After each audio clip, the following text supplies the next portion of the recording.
Bismillahirrahmanirrahim. Assalamualaikum warahmatullahi wabarakatuh. Waalaikumsalam warahmatullahi wabarakatuh.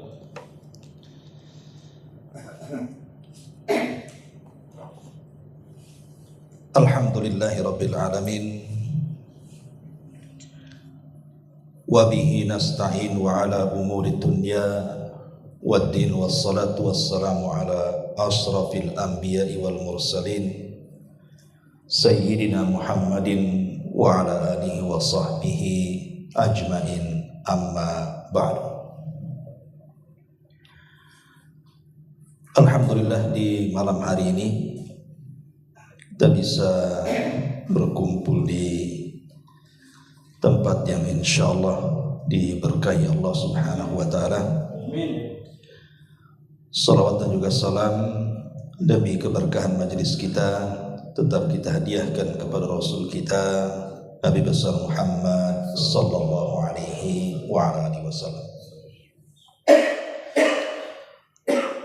Sebagaimana permintaan, karena beberapa hari lagi kita akan masuk ke gerbang Ramadan, maka sudah selayaknya seorang muslim memang harus mempersiapkan diri masuknya kita di dalam bulan suci ini. Karena bulan Ramadan itu satu-satunya bulan milik umat Islam. Orang-orang jahiliyah tidak kenal Ramadan. Orang-orang jahiliyah itu hanya kenal Ashhurul Hurum. Kalau disebut Dzulqa'dah, mereka kenal, bahkan mereka mengagungkannya. Kalau disebut Dzulhijjah juga demikian. Muharram dan bulan Rajab itu 4 dari Ashhurul Hurum yang diagungkan orang-orang jahiliyah. Dan mereka tidak kenal Ramadan. Bulan Ramadan ini yang kemudian terangkat dan mengungguli bulan-bulan hurum setelah diutusnya Nabi. Karena Al-Quran itu turun bertepatan bulan Ramadan. Sebab itulah maka bulan Ramadan menjadi Sayyidus Syuhur, pemimpinnya bulan-bulan. Ma'asyiral muslimin yang dimuliakan Allah subhanahu wa ta'ala, di dalam sebuah hadis Nabi SAW apabila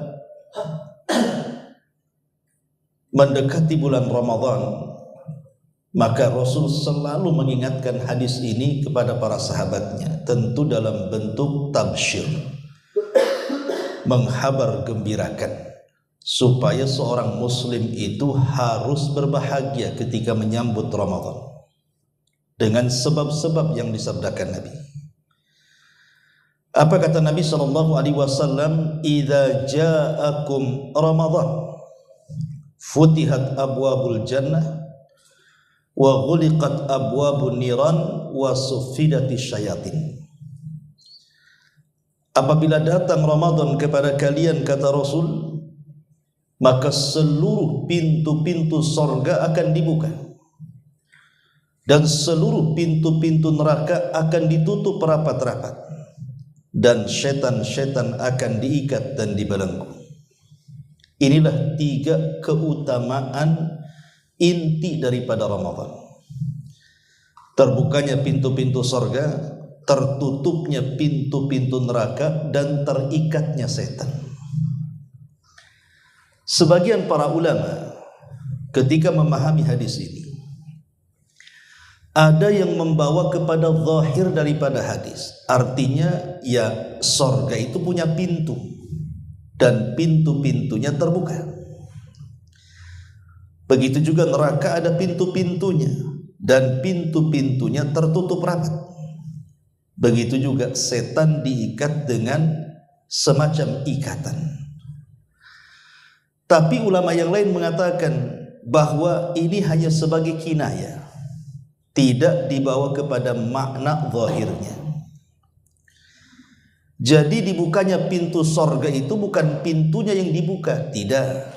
Karena di bulan Ramadan ini rangsangan seorang mukmin untuk berbuat baik itu dimudahkan Allah. Jadi seorang mukmin kalau mau mengamalkan amalan-amalan sorga itu dimudahkan Allah Subhanahu wa taala, dan itu sebuah fakta. Karena kita lihat bahwa kalau datang bulan Ramadan tidak ada masjid yang paling ramai kecuali Ramadan.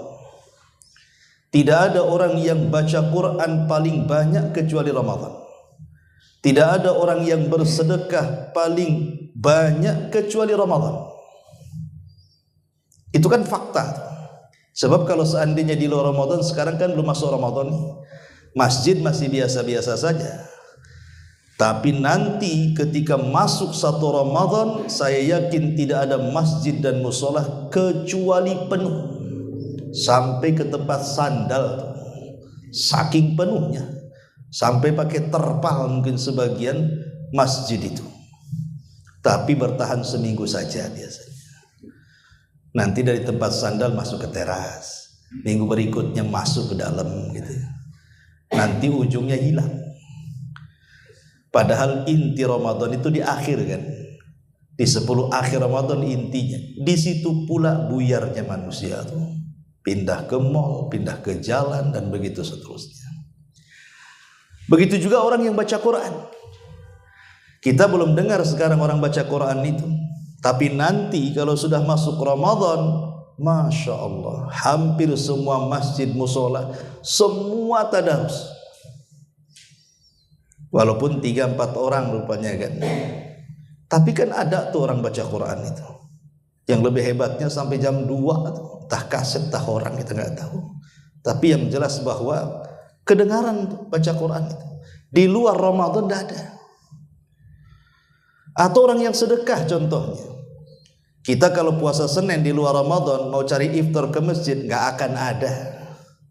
Dan tidak ada yang menyediakan. Tapi kalau Ramadan semua masjid, semua musola sampai ke jalan-jalan ada orang yang nawari iftar itu. Kalau di luar Ramadan di pinggir jalan ada yang nawari iftar itu udah curiga, ini mau jualan kamu ngasih. Tapi kalau di Ramadan dipastikan dia ngasih iftar itu. Lihat bagaimana amalan-amalan kebaikan itu di bulan Ramadan Allah mudahkan. Itu makna dibukanya pintu surga. Bahkan orang yang bertobat juga di Ramadan itu lebih banyak.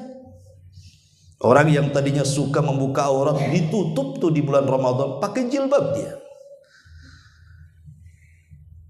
Orang yang tadinya boleh jadi mungkin preman lah gitulah di luar Ramadan itu, masuk Ramadan puasa dia. Bahkan orang yang tidak pernah sholat gitu ya, hadir di tarawih dia, walaupun subuhnya lewat. Jadi dia tidak paham mana sunnah mana wajib tuh orang kayak gini. Tapi dari sini kita menunjukkan bahwa terbukanya pintu sorga itu karena rangsangan kebaikan yang menuju sorga itu mudah dilakukan. Yang kedua, adapun tertutupnya pintu neraka itu karena maksiat-maksiat yang biasa di luar Ramadan itu sangat menyebar, tapi di bulan Ramadan itu agak ngerem. Banyak orang yang kemudian di bulan Ramadan yang biasa mungkin berzina, naudzubillah, tidak berani dia zina, takut kualat dia. Walaupun habis Ramadan mungkin zina lagi ya, tapi kan di bulan Ramadan ngerem dulu lah biasanya. Dia takut begitu. Bahkan dia juga puasa kadang-kadang. Orang yang biasa ngerumpi, biasa menggibah gitu kan, berhenti di bulan Ramadan. Boleh jadi walaupun tidak berhenti, dikurangilah yang biasanya 3 jam ngerumpi jadi setengah jam. Karena kalau lama ngomong kan haus tuh. Kuranglah kan gibahnya tuh. Jadi banyak maksiat-maksiat di Ramadan itu terkurangi. Dan itu makna daripada tertutupnya pintu-pintu neraka artinya. Adapun yang ketiga, kenapa setan terikat? Karena setan tidak bisa leluasa. Di luar Ramadan dia mudah menggoda manusia. Di dalam Ramadan manusianya pada ibadah, pada ke masjid, pada baca Quran, pada iktikaf gitu, pada sedekah. Bingung setan jadinya. Lah dari situlah maka setan merasa terikat dia. Lah itu makna daripada hadis Nabi SAW. Ada yang memaknai bukan secara hakikatnya tapi dibawa kepada majaz. Ma'asyiral muslimin yang dimuliakan Allah Subhanahu wa taala. Lalu apa saja perkara-perkara yang harus kita lakukan selama bulan Ramadan dan bagaimana para salafun saleh, para sahabat, para ulama, para tabi'in mereka menghabiskan waktu-waktu mereka di bulan Ramadan itu. Pertama, kita bicara soal Al-Quran. Karena bulan Ramadan itu terangkat karena Quran. Di dalam surat yang biasalah kita baca dan semua kita juga hafal, Allah Subhanahu wa taala berfirman, "Inna anzalnahu fi lailatul qadar." Sesungguhnya kami turunkan Al-Quran itu di malam Lailatul Qadar. Dan Lailatul Qadar itu hanya ada di bulan Ramadan. Dia tidak akan terdapati di luar Ramadan. Makanya kemudian dengan tegas di ayat yang lain dalam surah Al-Baqarah 185-nya, "Syahrul Ramadhan alladzi unzila fihil Qur'an." Bulan Ramadan itu bulan diturunkan Al-Quran. Ajaibnya kalau kita cerita tentang memuliakan dan mengangkat segalanya. Ketika Allah Subhanahu wa taala menurunkan Al-Quran ini lewat malaikat Jibril, maka Jibril menjadi sayyidul malaikah, pemimpinnya para malaikat. Ketika Al-Quran kemudian turun kepada Nabi SAW, maka Nabi SAW menjadi sayyidul anbiya wal mursalin, pemimpinnya para nabi dan rasul. Ketika Al-Quran turun di bulan Ramadan, maka Ramadan menjadi sayyidus syuhur, pemimpinnya bulan-bulan. Ketika Al-Quran turun di malam Lailatul Qadar, maka malam itu menjadi malam termulia dari seluruh malam dalam setahun. Ketika Al-Quran turun di kota Mekah, maka kota Mekah menjadi kota termulia satu dunia karena turunnya Quran. Ketika Madinah juga menjadi tempat turunnya Quran, maka kota Madinah menjadi kota termulia setelah Mekah. Lah ketika Al-Quran turun kepada umat Islam dan tidak turun kepada umat sebelum Islam, maka umat Islam, umat Rasul menjadi umat terbaik dari seluruh umat-umat yang ada. Sehingga Allah katakan, kuntum khaira ummah, kalian sebaik-baik umat. Ketika Al-Quran turun menjadi landasan agama Islam, maka tidak ada agama yang lebih diridhoi Allah dibandingkan Islam. Sehingga Allah katakan, inna dina indallahil Islam. Agama yang paling diridhoi itu hanyalah Islam. Bayangkan, Quran mengangkat Jibril, Quran mengangkat Nabi, Quran mengangkat bulan, Quran mengangkat malam, Quran mengangkat Mekah dan Madinah, mengangkat umat Islam, bahkan agama Islam. Seandainya Quran itu kita letakkan di dada-dada kita, kira-kira apa yang terjadi? Maka Nabi SAW dengan tegas mengatakan, khairukum man ta'allamal Qur'ana wa 'allama. Sebaik-baik kalian, kata Rasul, orang yang belajar Al-Quran dan mengajarkan Al-Quran. Kalau seandainya ada kertas, papan, triplek atau yang semacamnya, dituliskan Al-Quran pada papan, triplek ataupun kertas, kemudian tercecerlah tuh kertas yang bertuliskan Al-Quran atau papan atau triplek itu, saya kira tidak ada orang berani menginjaknya.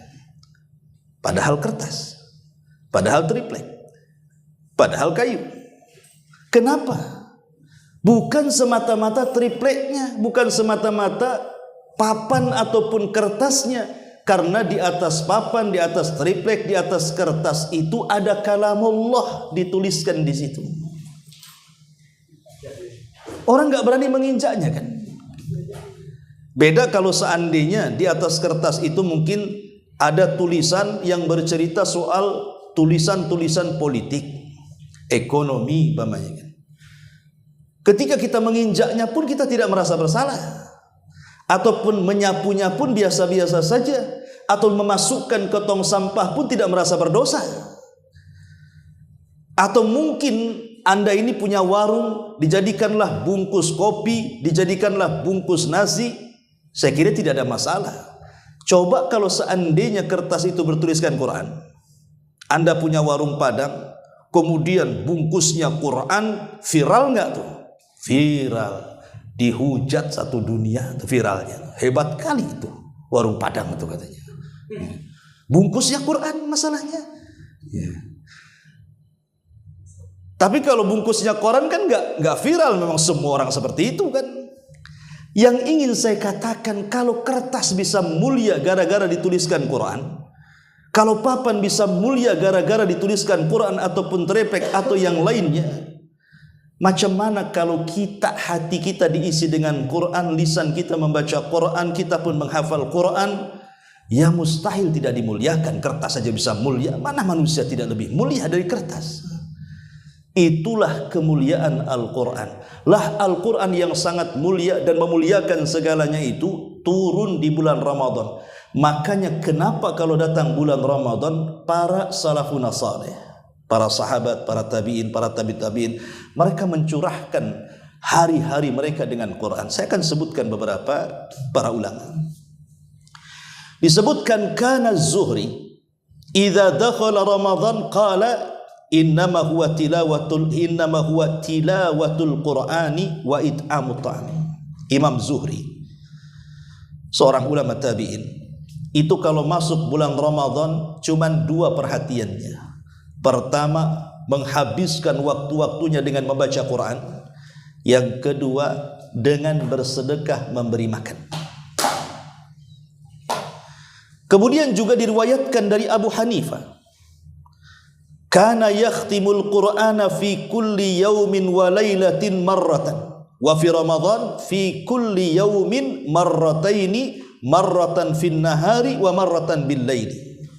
Abu Hanifah itu kalau di luar Ramadan, Abu Hanifah itu, maka dia menghatamkan Al-Quran itu dalam sehari semalam.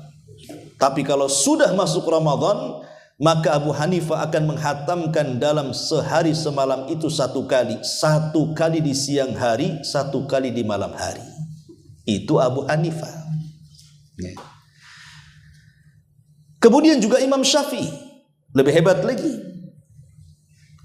Diriwayatkan oleh Rabi ibn Sulaiman ketika menceritakan Muhammad ibn Idris Asy-Syafi'i, kana yakhtimu fi syahri Ramadan sittina khatmah. Imam Syafi'i kalau masuk bulan Ramadan, maka satu bulan itu dia berhasil menghatamkan 60 kali hatam. Itu Imam Syafi'i. Ya. Kemudian juga Muhammad ibn Ismail atau dikenal dengan Imam Bukhari,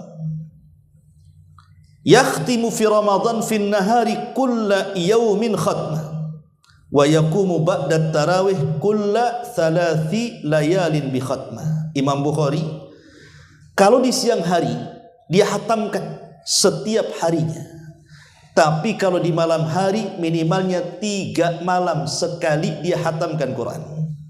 Jadi siangnya 1 kali hatam, tapi kalau malamnya 3 malam hatam. Itu Imam Bukhari.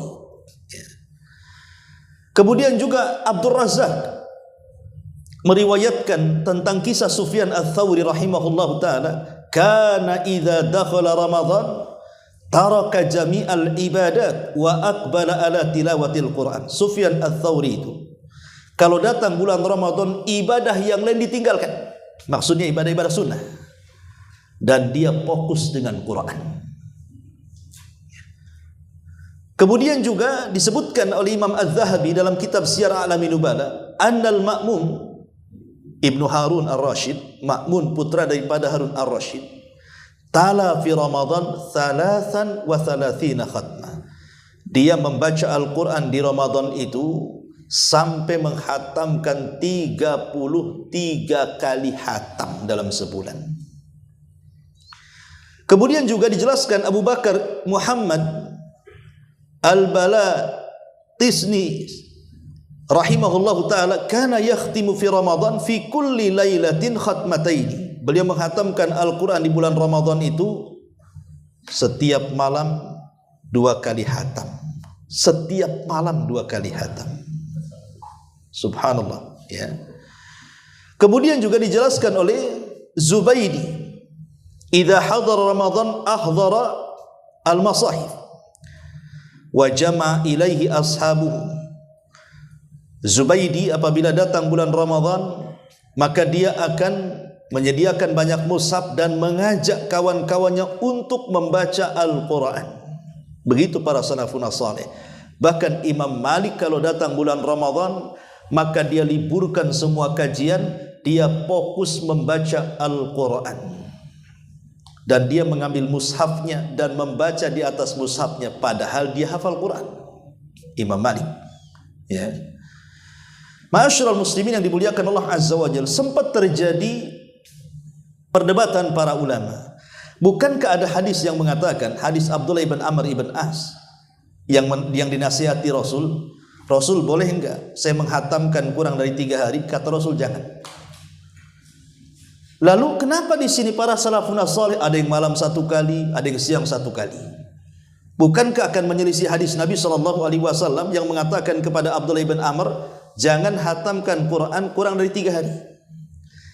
Maka dijawab oleh Al-Hafidh Ibnu Rajab Al-Hambali, beliau mengatakan, wa innama waradan nahyu an qiraatil Quran fi aqalli min 3 alal mudawamati ala dhalik, fa amma fil awqatil mufaddalati ka syahri Ramadan khususan layali allati tutlabu fiha lailatul qadri aw fil amakin al mufaddalah ka Makkah syarrafaha Allahu liman dakhalaha min ghairi ahliha fayustahabbu fiha al iktsar min tilawatil Quran ightinaman liz zamani wal makan. Ini jawaban tentang perdebatan tadi. Kata Al-Hafidh Ibnu Rajab, memang ada larangan tidak boleh menghatamkan Quran kurang dari 3 hari. Maksudnya larangan itu kalau terus menerus dalam setahun, terus menerus seperti itu, ya. Adapun pada waktu-waktu yang sangat istimewa seperti bulan Ramadan atau tempat yang sangat istimewa seperti Mekah, maka tidak mengapa seseorang itu memperbanyak membaca Quran atau menghatamkan setiap hari, entah sekali entah 2 kali. Kenapa? Karena di situ aji mumpung bahasa kitanya. Mumpung datang Ramadan kapan lagi? Mumpung ada di Mekah kapan lagi? Ya, karena ikhtinaman li zamani wal makan. Karena kita mengambil kesempatan waktu dan juga tempat. Dan itu disunahkan. Kata Al-Hafidh Ibnu Rajab Al-Hambali. Dari sini kita tahu bahwa kalau kita menceritakan tentang kisah para ulama salaf, para sahabat, para tabi'in, para tabi'in, perhatian mereka kalau datang bulan Ramadan itu memang mereka mencurahkan kepada membaca Quran. Makanya kenapa di bulan Rajab ini kesempatan kita itu untuk melancarkan bacaan, ya. Sebab nanti kalau masuk Ramadan sudah terbiasa lidahnya tuh.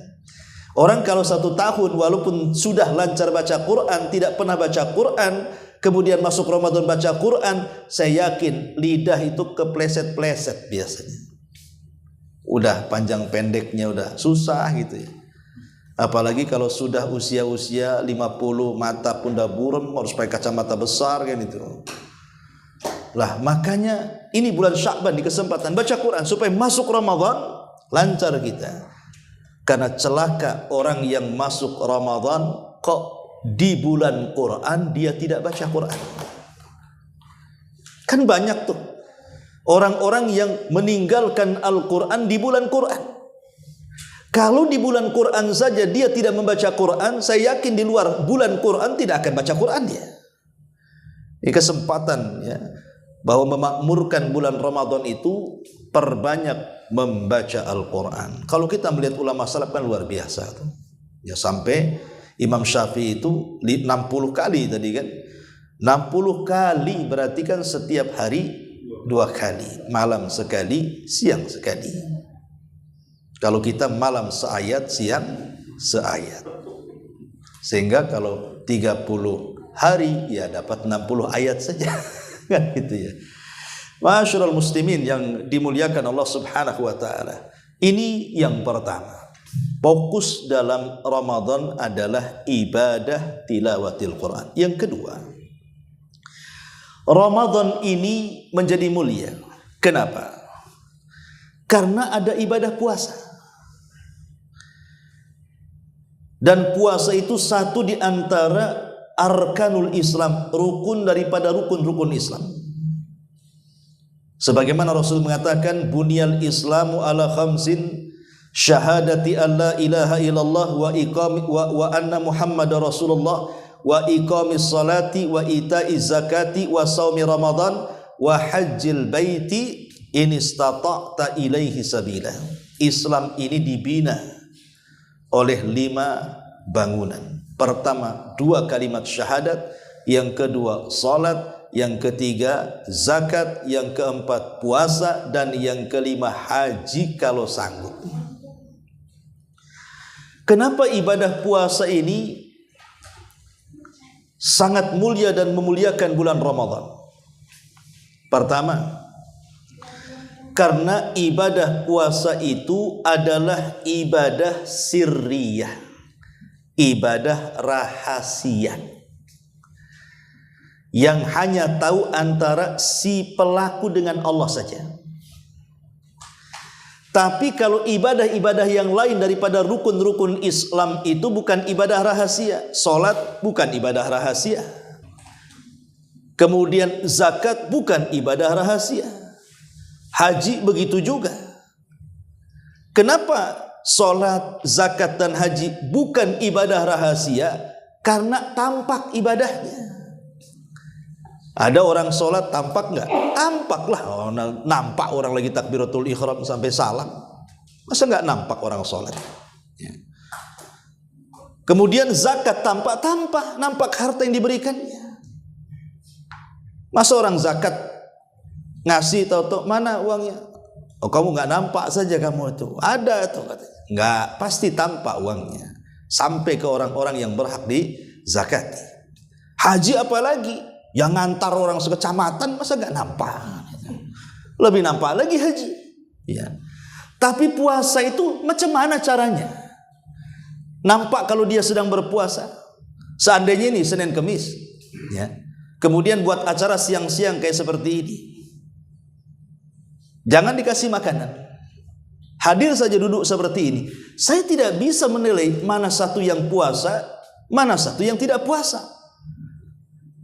Kecuali kalau seandainya dia ngomong, Afan lagi puasa. Itu pun bisa dipercaya, bisa tidak. Karena kalau sholat kan tidak bisa pura-pura. Zakat apalagi, haji mau pergi kemana pura-pura kan begitu ya. Tapi puasa itu kan ya bisa saja dia pura-pura. Puasa bang, pada habis makan tuh. Ya. Tapi dari sini kita tahu bahwa puasa ini ibadah rahasia, tidak bisa dinilai orang. Oh bisa Ustaz, dari mana caranya? Ngeludah terus? Bisa saja sariawan. Oh enggak juga Ustaz, tadi ada angin sedikit agak mereng, lemas nampaknya. Enggak bisa juga, mungkin dia lagi sakit demam. Ya. Oh itu mungkin lidahnya itu atau bibirnya kering tuh pecah-pecah. Itu panas dalam itu. Bukan orang lagi puasa kan? Enggak bisa. Gimana cara menilai orang yang berpuasa itu? Lah karena puasa itu sifatnya sirriyah, rahasia antara pelaku dengan Allah Azza wa Jalla. Makanya puasa itu lebih dekat kepada ikhlas dibandingkan riyah. Itulah puasa, dia lebih dekat kepada ikhlas dibandingkan riyah. Kalau sholat kan karena tampak dan dilihat orang memungkinkan riyah dia. Apalagi kalau dia imam, dipaseh-pasehin ke 30 tahun di Mekah kan itu ya. Ataupun kalau dia zakat, maunya itu ditempeli namanya. Si fulan sekian juta, sekian ratus juta kan begitu. Ataupun haji yang sudah jelas, sebelum haji udah selamatan, yang diundang satu kecamatan kan, ini apa nggak ria? Belum lagi setiap langkahnya selfie, masuk pesawat selfie lagi, masuk di Mekah nulis status udah di Mekah katanya kan. Akan masuk ria pada ibadah-ibadah yang tampak itu. Tapi kalau seandainya nulis status lagi lemas, lagi puasa, nggak bisa orang percaya kepada fitin. Ma'asyiral muslimin yang dimuliakan Allah Azza wa Jalla, lah puasa ini ibadah satu-satunya yang rahasia, tidak ada yang tahu kecuali dengan Allah Subhanahu wa taala. Sehingga ibadah puasa ini susah dinilai dan susah kemasukan riya. Kalau ibadah yang lain mudah dinilai dan mudah kemasukan riya. Baik nilai positif atau negatif maksudnya ya. Pamannya kita katakan, oh si anu sholatnya mantap, kenapa? Khusyuk nampaknya tuh. Ya. Oh si anu kok sedekahnya berani, kok tahu nominalnya banyak kan itu ya. Oh si anu hajinya mantap, kenapa? Dulu sebelum haji mabok dia, habis haji taubat pula dia. Nah, bisa saja dinilai kan. Tapi puasa tidak bisa. Lah karena ibadah rahasia, makanya pahalanya juga dirahasiakan. Jadi ibadah puasa kan ibadah rahasia, makanya pahalanya juga dirahasiakan. Lain dengan sholat, pahalanya ditampakkan. Haji pahalanya ditampakkan. Kata Nabi SAW, siapa yang haji dari Baitullah Al-Haram, dia tidak mengucapkan kalimat kotor, dia tidak berbuat fasik, keluar dari Mekah menuju tempat tinggalnya seperti anak yang baru dilahirkan. Kan jelas tuh pahalanya. Seperti anak yang baru dilahirkan, tidak punya dosa. Dalam riwayat, Al-Hajjul Mabrur laisa lahul jaza ilal jannah. Haji yang mabrur tidak ada balasan kecuali sorga. Jelas pahalanya. Tapi kalau puasa ini kan tidak dijelaskan. Rasul hanya mengatakan, Allah berfirman, as-saumu li wa ana azzibihi. Puasa itu milikku kata Allah. Aku yang akan membalasnya. Lah kalimat aku yang akan membalasnya kan tidak tahu apa kira-kira yang dibalas. Contoh umpamanya kan. Umpamanya saya sedang bangun rumah. Kemudian saya mencari tukang untuk bangun rumah. Adalah 2-3 tukang saya katakan, bekerja kamu dengan baik kepada saya. Saya akan kasih 1 hari 100. Itu jelas nominalnya kan. Kemudian dia kerja. Karena sudah tahu nominal 100, makanya pasti kerjanya pun tidak sungguhan tuh. Kalau ada bosnya dia semangat, tidak ada bosnya dia malas. Tapi kalau saya katakan kerja sama saya, soal gaji, kalau kau bagus kerjanya, nanti gampang itu. Ini kan kalimat tidak jelas. Ada 2 kemungkinan. Kemungkinan saya gaji lebih tinggi dibandingkan umumnya, atau sama sekali saya tidak menggajinya. Tergantung pekerjaannya kan. Oh kalau dia kerja bagus, bisa saja saya tambah tuh gajinya. Atau kalau kerjanya jelek, bisa saja saya tidak akan gaji dia. Begitu juga puasa. Puasa seperti itu. Kalau puasa kita baik kepada Allah Subhanahu wa taala, bukan hanya sekedar yang penting sah tapi cari pahala, maka Allah akan mengganjar dengan ganjaran yang besar yang tidak ada tahu berapa nominalnya kecuali Allah. Tapi kalau puasanya asal-asalan, maka itu masuk kepada hadis Rasul, rubba shaimin laisa lahul jaza illal ju'i wal atas. Berapa banyak orang yang berpuasa hanya menahan lapar dan dahaga, tidak mendapatkan apa-apa. Karena umumnya, ma'asyiral muslimin yang dimuliakan Allah Azza wa Jalla, di masyarakat ini, orang yang berpuasa itu kan ada 2 kelompoknya. Kelompok yang pertama asal sah. Kelompok yang asal menggugurkan kewajiban. Yang penting sudah menahan lapar, menahan dahaga, menjauhi diri daripada syahwat. Sudahlah, itu namanya puasa. Ya. Lah puasa yang seperti ini namanya puasa yang penting sah itu. Puasa yang penting menggugurkan kewajiban. Soal dapat pahala dan tidak kan dia tidak tahu. Makanya kalau dalam ibadah itu kan pertanyaannya cuma 2 tuh. Ustadz, puasa saya sah atau tidak? Maka saya bisa menjawab, selama kau datangkan syarat rukun wajib sah. Tapi kalau pertanyaan yang kedua, kira-kira saya dapat pahala atau tidak? Oh ya nggak tahu saya kan begitu. Itu urusan Allah. Kalau soal pahala dan dosa itu bukan urusan saya. Saya menilai tentang syarat sahnya saja. Ya. Kalau soal pahala kembali kepada yang berpuasa dengan Allah Azza wa Jalla. Makanya di masyarakat itu ada orang-orang satu kelompok yang penting terbit fajar, jangan makan, jangan minum, tahan syahwat sampai maghrib, sah. Walaupun lisannya dusta, walaupun lisannya gibah, walaupun dia makan bukanya mungkin hasil korupsi, hasil nyuri, dan begitu seterusnya, sah. Tapi dapat pahalakah? Tidak. Ya, tidak. Ya. Tetapi ada kelompok yang lain, betul-betul dia bukan hanya ingin menggugurkan pahala kewajiban puasanya saja, tapi dia ingin mendapatkan pahala. Dari situlah dia bukan hanya sekedar menahan lapar dan dahaga dan syahwat, lebih daripada itu matanya dijaga, telinganya dijaga, lisannya dijaga, kakinya dijaga, otaknya dijaga, hatinya dijaga, semua dijaga, ikut puasa semuanya. Lah itu barulah orang yang berpuasa bukan hanya menggugurkan kewajiban, tapi lebih daripada itu akan berpahala. Makanya kata Imam Ghazali rahimahullahu taala, ya, ini bagus perkataan Imam Ghazali rahimahullahu taala. Saya akan bacakan, ya.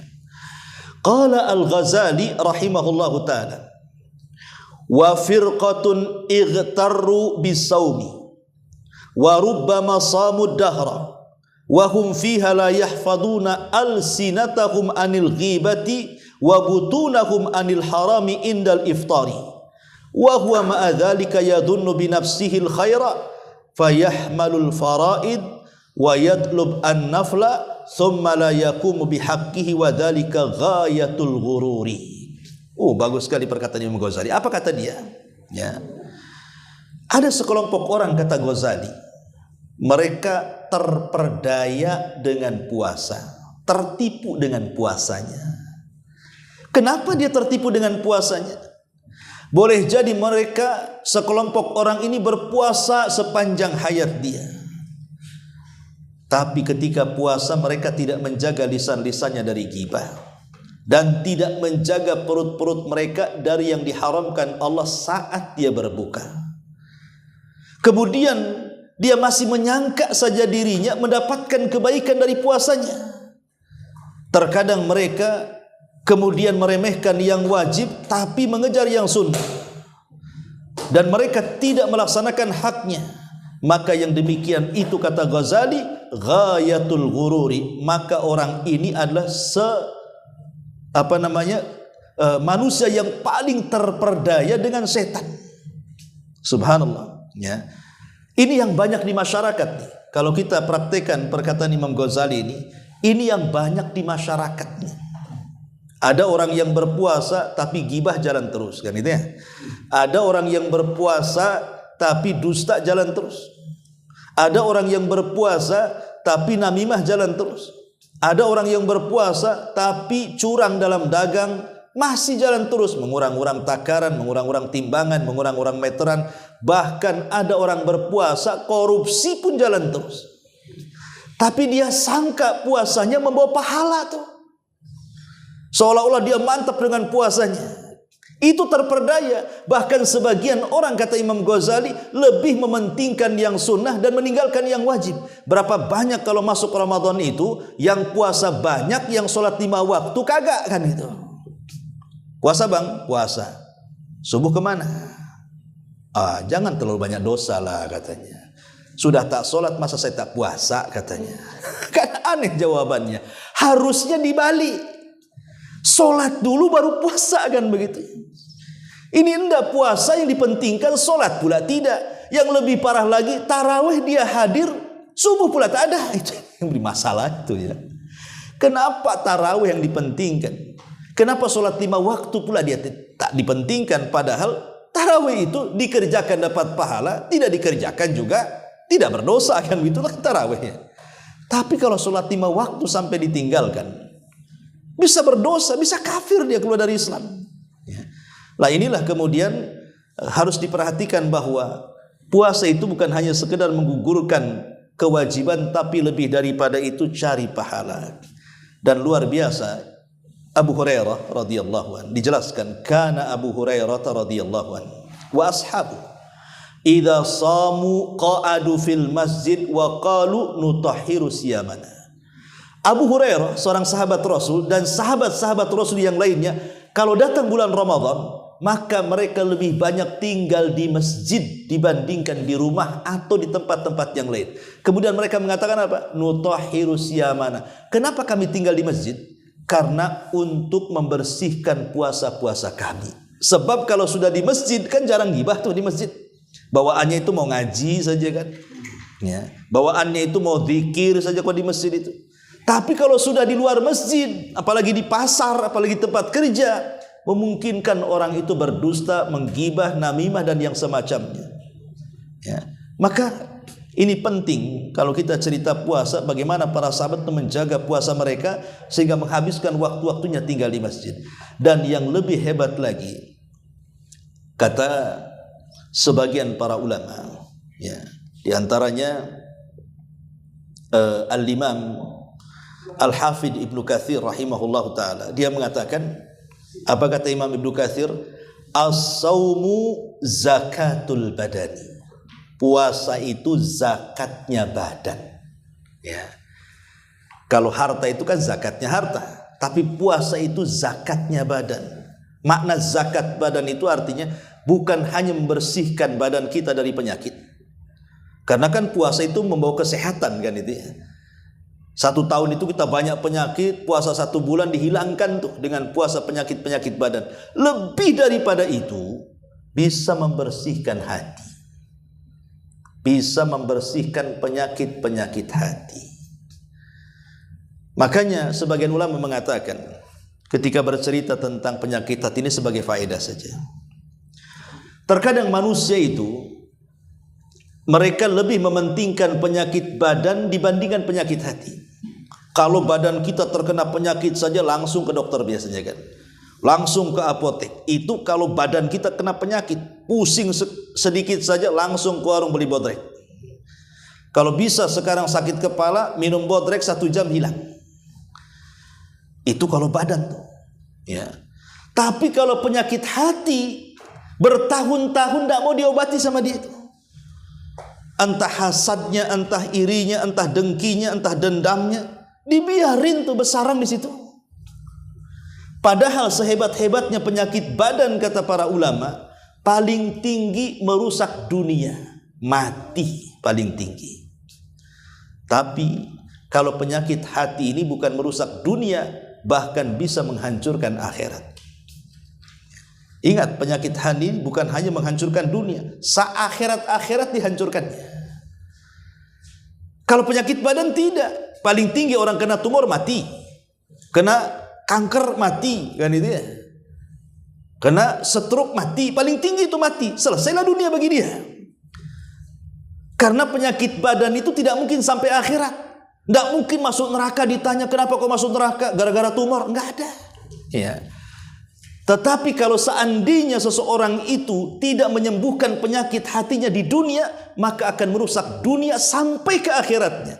Lihat, orang-orang yang sombong dikatakan oleh Nabi apa? La yadkhulul jannah man kana fi qalbihi mithqala dzarratin min kibr. Tidak akan masuk surga kata Rasul orang yang dalam hatinya penuh dengan kesombongan. Artinya orang yang sombong itu pasti masuk neraka, dan sombong itu penyakit hati. Yang lebih ajaibnya adalah penyakit hati itu terkadang mudah dideteksi manusia, tapi penyakit badan itu susah dideteksi manusia. Nampak nih badan antum sehat, sebenarnya antum menyembunyikan penyakit kan? Antum punya penyakit tumor, punya penyakit apa, saya tidak tahu, kecuali kalau bercerita. Aduh, saya habis dari dokter Ustaz, kenapa? Kata dokter ada tumornya, baru saya tahu. Ya. Tapi kalau penyakit hati, manusia mudah mendeteksi. Si anu pelit katanya. Kau tahu? Tahulah. Terus si anu tuh hasatan orangnya Ustaz. Kau tahu? Tahu pokoknya. Kan itu. Si anu sombong. Kau tahu gitu. Padahal sombong itu kan penyakit hati itu ya. Begitulah Allah tampakkan. Lah puasa itu bisa membersihkan perkara-perkara seperti itu. Makanya kenapa puasa ini sangat penting sebagai zakat badan, baik untuk kesehatan badan ataupun kesehatan hati. Itu kata Imam Ibnu Katsir rahimahullahu taala. Ya. Taib, ma'asyiral muslimin wal muslimin yang dimuliakan Allah Azza wa Jalla. Lalu apa lagi? ibadah yang paling penting dan ini terakhir ya. Kenapa Ramadan sangat luar biasa selain daripada Quran, kemudian juga ada ibadah puasa, ada ibadah yang tak kalah pentingnya juga, Qiyamul Lail dan juga Lailatul Qadar. Ya. Kalau di luar Ramadan, ikhwatu fiddin yang dimuliakan Allah Azza wa Jalla, rasa-rasanya kalau kita mau sholat malam itu jarang. Ya, karena memang tantangannya berat kan kalau sholat malam di hari-hari di luar Ramadan ya kan. Harus menahan kantuk, apalagi lelah pula, capek badan. Harus melawan dingin malam, harus melawan rasa takut dan lain sebagainya. Sehingga kadang-kadang di antara kita bangun sih bangun, tapi tidak sholat, kencing balik lagi. Ya. Tapi kalau di dalam Ramadan saya yakin kita bisa melaksanakan Qiyamul Lail. Dengan cara apa? Karena dimajukan Qiyamul Lailnya. Yang biasa mungkin orang identik dengan sepertiga malam, ini habis isya langsung. Sehingga kita bisa melaksanakan tahajud di awal. Dan Nabi mengatakan syaraful mu'min qiyamuhu bilail, kemuliaan seorang mukmin itu karena sholat malamnya. Dan di bulan Ramadan kita bisa sholat malam. Dan Nabi mengatakan barang siapa yang sholat tarawih bersama imam hatta yang sharif kutiba qiyamul laili. Siapa yang sholat bersama imam sampai imam kelar selesai pergi, kita ikut pergi, maka kita dianggap melaksanakan qiyamul lail sepanjang malam. Cukup kita sholat tarawih entah yang 11 entah yang 23 rakaat gitu ya, sampai selesai salam imam ikut salam juga, imam pergi ikut pergi, seolah-olah kita sholat malam dari isya sampai subuh. Luar biasa tuh. Ya. Siapa yang sanggup sholat malam dari ba'da isya sampai subuh kecuali para sahabat? Kalau sahabat iya, ya. Sampai-sampai dikisahkan Abdullah bin Mas'ud itu radhiyallahu anhu. Itu kalau sholat di kabilahnya terkadang dikeraskan bacaannya itu mulai dari ba'da isya sampai fajar baru berhenti dia. Itu kuatnya para sahabat berdiri dan membaca Quran. Kita ini baru imam baca sabbihi saja sudah kelamaan. Kenapa enggak wadduha imam ini katanya? Sabbihi 10 rakaat kedua lam yakunil pula ndak ina'taina katanya kan. Itu kadang-kadang surat-surat dalam juz amma saja sudah dianggap tinggi, apalagi sampai abasa, apalagi sampai an-naba, makin besoknya tak sholat lagi di belakangnya. Ujung-ujungnya apa? Cari masjid, cari imam yang kilat khusus. Enak di sana itu 11 rakaat 5 menit katanya. Di sini lama katanya. Nah, kadang-kadang kita ini mudah terperdaya dengan setan. Lah sebenarnya kalau orang terbiasa sholat malam, apalagi di bulan Sya'ban masuk Ramadan itu sebenarnya enak itu. Makanya ada istilah Rajab itu bulan menanam, Sya'ban itu bulan mengairi, Ramadan itu tinggal memetik hasilnya. Jadi kalau dari Sya'ban kemarin kita sudah biasa sholat malam, kita latih dalam berdiri itu, Ramadan itu tidak mungkin komplain kepada imam kependekan, kepanjangan. Boleh jadi mungkin kita katakan kependekan karena sudah terbiasa berdiri kan kita. Nah ini yang harus dipahami bahwa salat tarawih itu adalah qiyamul lail dan itu kemuliaan yang Allah Subhanahu wa taala akan anugerahkan kepada kita berupa maqamam mahmuda, tempat yang terpuji kelak pada hari kiamat. Ya. Dan lebih daripada itu ada satu malam yang disebut dengan Lailatul Qadar. Ini Lailatul Qadar adalah malam di mana Allah telah pilihkan dalam satu tahun untuk kita. Untuk apa? Untuk supaya kita ini memberikan nilai dalam kehidupan kita, lebih banyak lagi pahala yang kita akan bawa ke hadapan Allah. Karena begini ikhwan, kalau saya analogikan, dalam kehidupan kita saya yakin kita ini lebih banyak melakukan dosa dibandingkan melakukan amal saleh. Saya yakin, saya, Anda, siapapun pasti lebih banyak melakukan dosa dibandingkan kebaikan kan? Ya. Karena yang namanya dosa itu bisa dilakukan oleh mata memandang yang haram, telinga mendengar yang haram, lisan menggibah, mengucapkan kalimat-kalimat haram. Terkadang hati juga penuh dengan penyakit-penyakitnya, terkadang kaki dilangkahkan ke yang haram. Terkadang ibadah pun tidak khusyuk terkadang, ya. Jadi intinya manusia itu lebih banyak melakukan dosa dibandingkan mengambil pahala.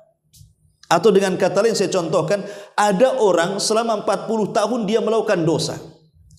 Kemudian setelah 40 tahun dia bertobat, 10 tahun dia melakukan kebaikan, kemudian meninggal dunia.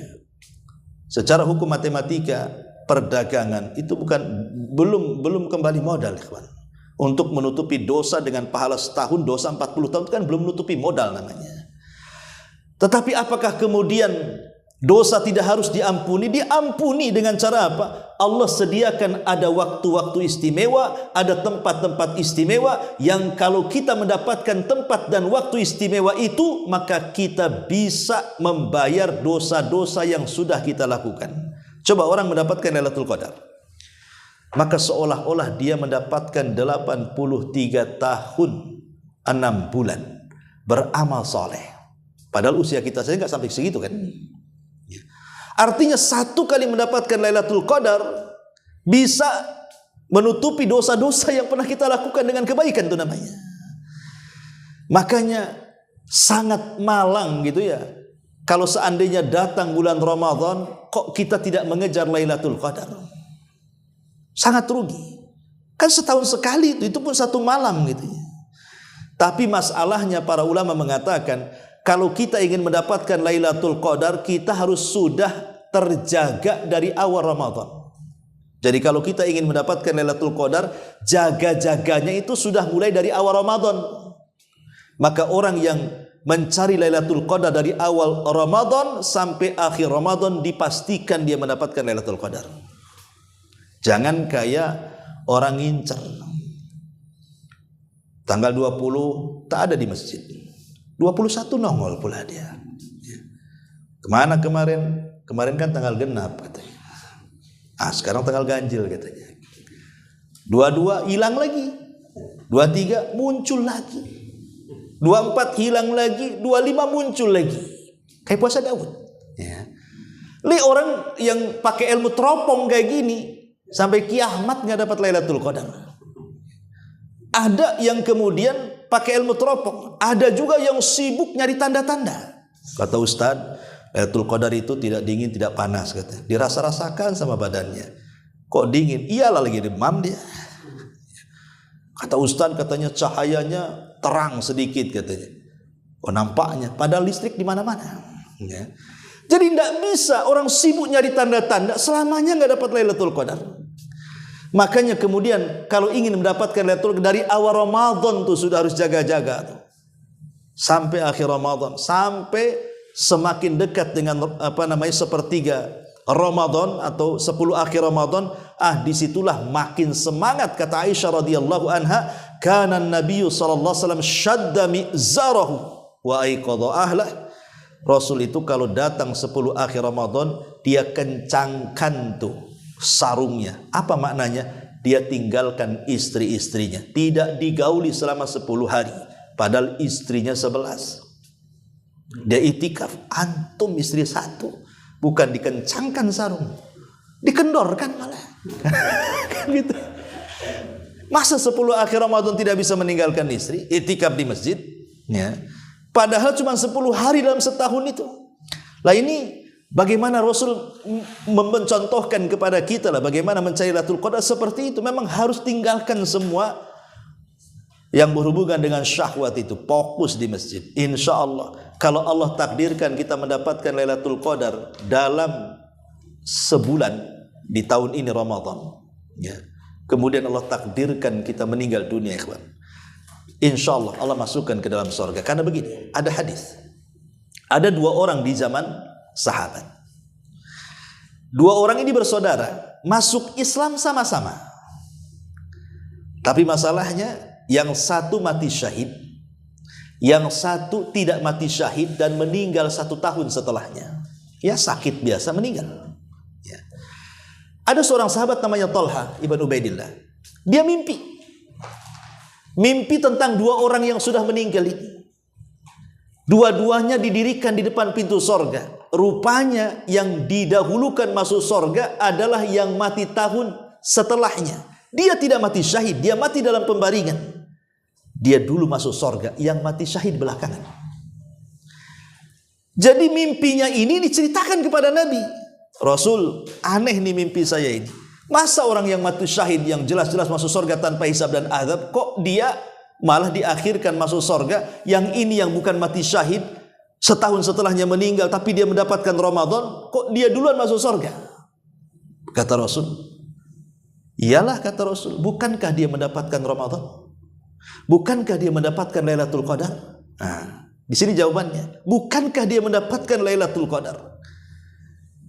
Dan orang yang mendapatkan Lailatul Qadar seolah-olah dia beribadah 83 tahun tidak maksiat, hanya ibadah saja. Makanya pahala dia lebih besar dibandingkan yang mati syahid, kata Nabi. Nah, itu kan. Kalau cerita Lailatul Qadar luar biasa, ya. Lainlah di antara keistimewaan Ramadan. Ya banyak kalau kita cerita Ramadan. Ramadan ini bulannya kita menang. Harusnya menang di bulan Ramadan. Karena kan Ramadan bulan jihad masalahnya. Perang Badar terjadi di bulan Ramadan. Fathu Mekah terjadi di bulan Ramadan. Dua-duanya dimenangkan. Kemudian perang Hittin. Perang Hittin ini perang yang dipimpin oleh siapa? Salahuddin Al-Ayyubi. Dimenangkan Salahuddin Al-Ayyubi sampai Baitul Maqdis jatuh ke tangan kaum muslimin. Kemudian pembebasan Andalus oleh Tariq bin Ziyad. Jatuh Andalus ke tangan kaum muslimin di bulan Ramadan. Jadi banyak peperangan bersejarah itu terjadi di bulan Ramadan. Makanya Ramadan disebut syahrul jihad, bulannya jihad. Bulannya orang berjihad. Melawan apa? Melawan 3. Pertama hawa nafsu, yang kedua setan, yang ketiga orang kafir. Dan kita bisa menang 3-tiganya. 1, hawa nafsu. Dari hawa nafsu lahir syahwat. 2, syaitan. Dari syaitan lahir syubhat. Dan orang kafir yang selalu mengacau kaum muslimin, seperti orang-orang Israel yang di Palestina, selalu mengacau apabila datang bulan Ramadan. Dan 3-tiganya bisa dikalahkan. Saya contohkan, Imam Ibnul Qayyim mengatakan bahwa puncak daripada syahwat itu 5. Puncak dari syahwat manusia itu 5. Pertama kemaluan, yang kedua perut, yang ketiga lisan, yang keempat mata, yang keenam kawan-kawan, yang terakhir kawan-kawan.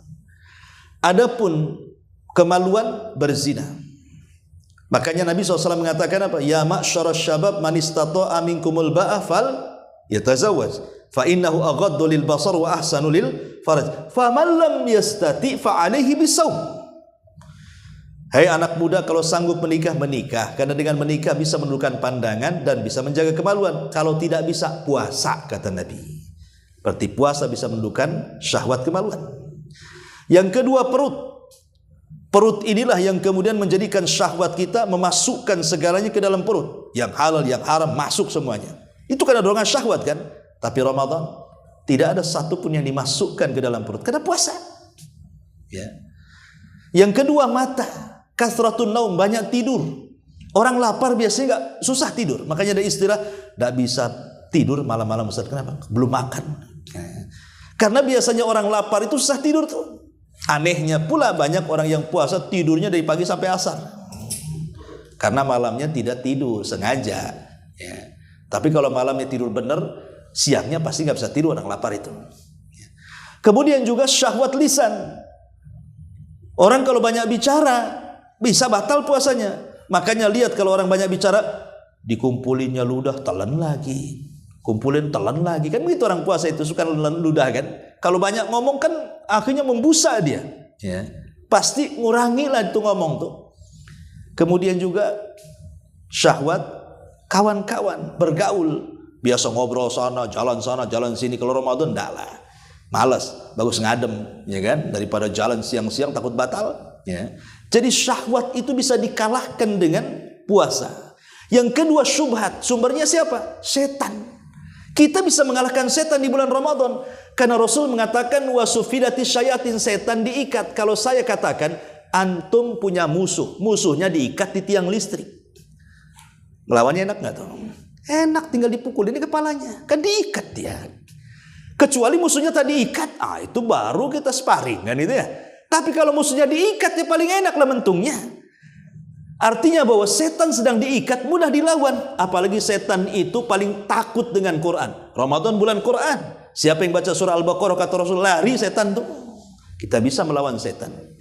Adapun orang kafir ya tergantung kaum muslimin. Ya, karena menamai perang melawan orang kafir itu kan tergantung keimanan. Rasul pernah dan para sahabat kalah di perang Badar. Kenapa? Karena salah strategis, menyelisih perintah Nabi kan begitu.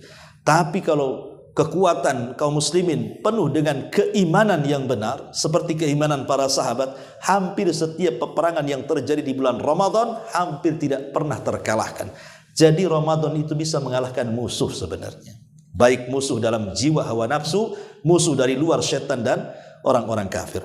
Wallahu alam, ini yang bisa saya sampaikan sebelum saya tutup. Silahkan kalau ingin bertanya. Tafadhalu.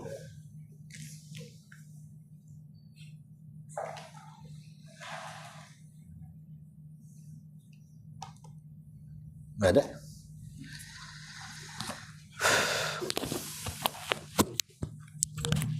Iya.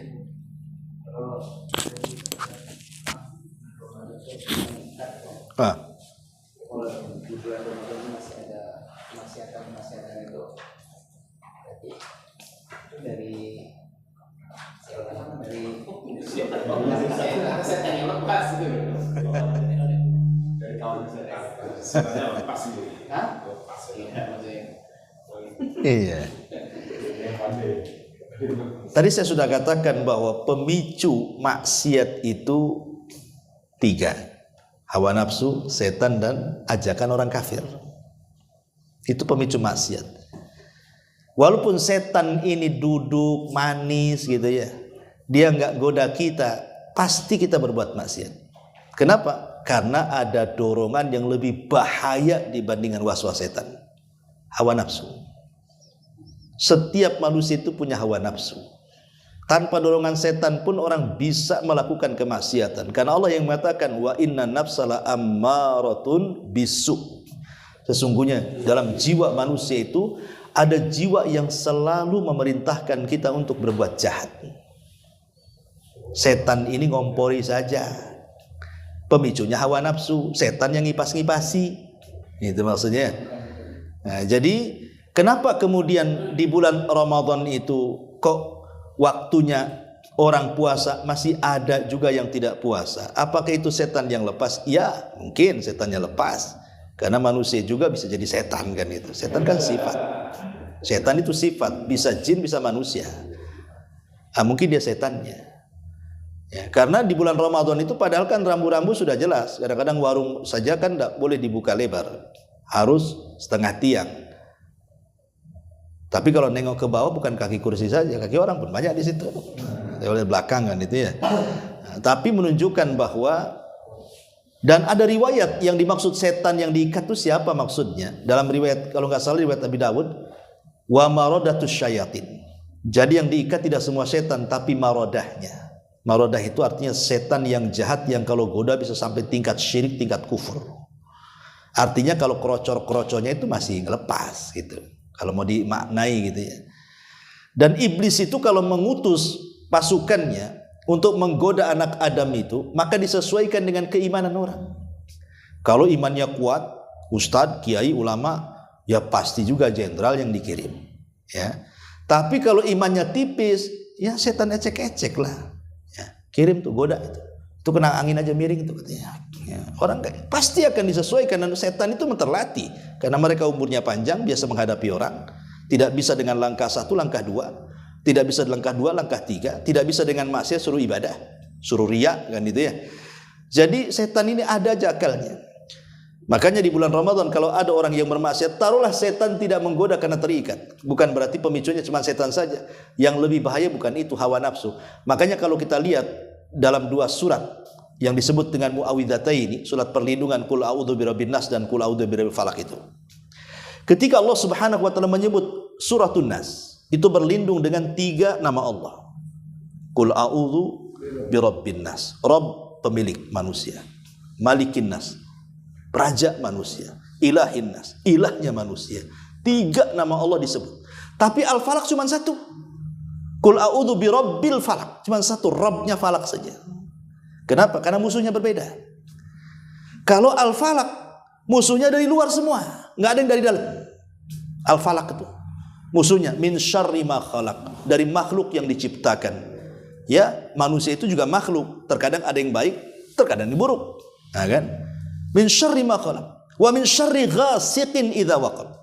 Ghasiq itu artinya malam apabila menutup. Maknanya di malam hari itu kekuatan setan menguat. Dan rata-rata kejahatan banyak terjadi malam hari. Maksiat banyak terjadi malam hari. Maling banyak terjadi malam hari. Ya. Kemudian wa min syarri ghasiqin idza waqab, min syarri nafatsati fil uqad, dari tukang sihir. Tukang sihir di luar sana. Wa min syarri hasidin, dari dia hasad, semua di luar. Jadi Al-Falaq itu bicara tentang musuh-musuh yang di luar kita. Tapi An-Nas itu musuh yang ada di dalam hati kita. Makanya min syarri waswasil khannas alladzi yuwaswisu fi sudurin nas. Hawa nafsu, cerita hawa nafsu. Was-was yang dikipas-kipasi hawa nafsu sama setan itu lebih bahaya dibandingkan musuh di luar. Makanya berlindung dengan 3 nama Allah, yang satunya dengan 1 nama Allah. Kan hawa nafsu lebih berbahaya dibandingkan setan. Gitu. Malam-malam kalaupun setan duduk pun pasti dia berbuat salah. Makanya kenapa menekan hawa nafsu itu penting dibandingkan berlindung dari setan. Menekan hawa nafsu, karena hawa nafsu kan tidak bisa dibuang ya. Hawa nafsu kan ada di jantung tempatnya. Kalau mau buang hawa nafsu, buang jantung, ganti jantung pisang. Hidup mati kan gitu ya. Jadi hanya bisa ditekan, tidak bisa dibuang. Itu masalahnya. Jadi itu jawabannya kenapa di bulan Ramadan kok setan diikat, masih juga ada yang tidak puasa. Satu yang mendorong nih hawa nafsu, yang kedua dia setannya, gitu saja. Itu jawabannya. Wallahu a'lam. Iya. Waalaikumsalam. Kalau Lailatul Qadar itu kita kan 10 terakhir kan, 10 terakhir. Apakah yang tiap malam semuanya yang mungkin ada 500 orang di masjid itu tiap malam itu, ini Allah itu ngasih, misalnya menurunkan hanya memilih orang-orang yang tertentu atau gimana? Yang dapat, padahal yang 10 hari terakhir juga tetap ada di masjid. Iya. Ya, alhamdulillah begini ya. Lailatul Qadar itu kan bicara keistimewaan malam. Siapa yang mendapatkan malam itu, maka dia akan mendapatkan pahala seperti beribadah 83 tahun lamanya. Lah orang yang dapat ibadah itu tergantung dapatnya berapa.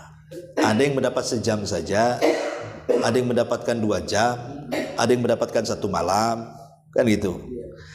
Dalam surah Al-Qadar, Allah Subhanahu wa taala tidak menyebutkan kapan awalnya, hanya menyebutkan kapan akhirnya. Hiya hatamat lail fajr, hanya menyebutkan akhirnya fajar. Awalnya enggak disebut, ya kan? Sehingga menjadi polemik, kapan awalnya? Ya. Sebagian para ulama mengatakan awal Lailatul Qadar itu dimulai dari asar. Dimulai dari asar. Sebagian ulama mengatakan dimulai dari maghrib. Dan saya cenderung dimulai dari asar. Kenapa?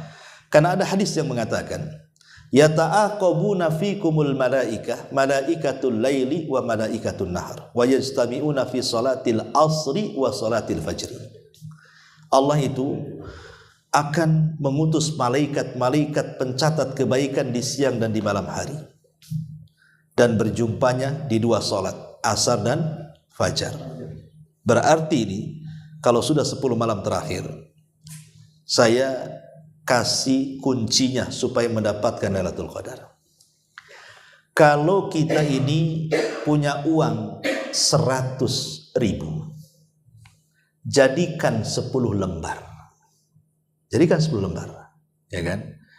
Setiap hari di 10 akhir Ramadan, mulai ba'da asar atau mungkin ba'da maghrib atau malamnya, kita infak 1 hari 10, besok lagi 10, besok lagi 10. Tidak mungkin yang 10 itu tidak bertepatan dengan Lailatul Qadar.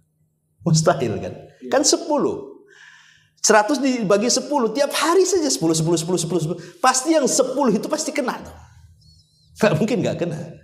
Berarti ketika ada yang kena 1, seolah-olah 83 tahun kita setiap hari 10.000 sampai 84 tahun lamanya. Kan banyak tuh. Yang kedua, baca Quran. Setiap hari, nggak usah 30 juz, baca saja surah Al-Ikhlas. Pokoknya 10 akhir Ramadan nih, habis maghrib, bacalah Qul huwallahu ahad, Allahus samad, lam yalid wa lam yulad wa lam yakul lahu kufuwan ahad. Besoknya baca lagi, besoknya baca lagi, besoknya lagi sampai 10. Enggak mungkin surah Al-Ikhlas yang kita baca enggak bertepatan dengan Lailatul Qadar. Pasti bertepatan. Berarti kalau yang bertepatan dengan Lailatul Qadar seolah-olah kita baca surah Al-Ikhlas selama 83 tahun lamanya. Ya kan? Atau umpamanya berzikir, baca tasbih, tahlil, takbir setiap malam di 10 akhir Ramadan. Tidak mungkin takbir tahlil yang kita baca nggak bertepatan itu. Kan di antara 10 itu ada satu malam kan. Acaranya begitu. Ya. Cuman kan orang mendapatkan pahala sebanyak itu kan tergantung kadar. Ada yang dapat banyak karena dia menghabiskan malamnya. Dan pahalanya kan berarti dia dapat full lah kan gitu ya. Ada yang dapat mungkin pahalanya ya sejam saja karena dia menghidupkan sejam habis itu dia tidur. Ya. Ada yang 2 jam, ada yang 3 jam. Nah, yang penting intinya kalau sudah 10 akhir Ramadan itu, kalau sudah masuk malam adalah amalan ibadah yang kita lakukan setiap harinya selama 10 akhir Ramadan. Gitu maksudnya. Wallahu a'lam. Taib sampai di sini. Ya, mudah-mudahan ada manfaatnya. Subhanallah bihamdika asyhadu an la ilaha illa anta astaghfiruka wa atubu ilaik. Allahu ta'ala. Assalamualaikum warahmatullahi wabarakatuh.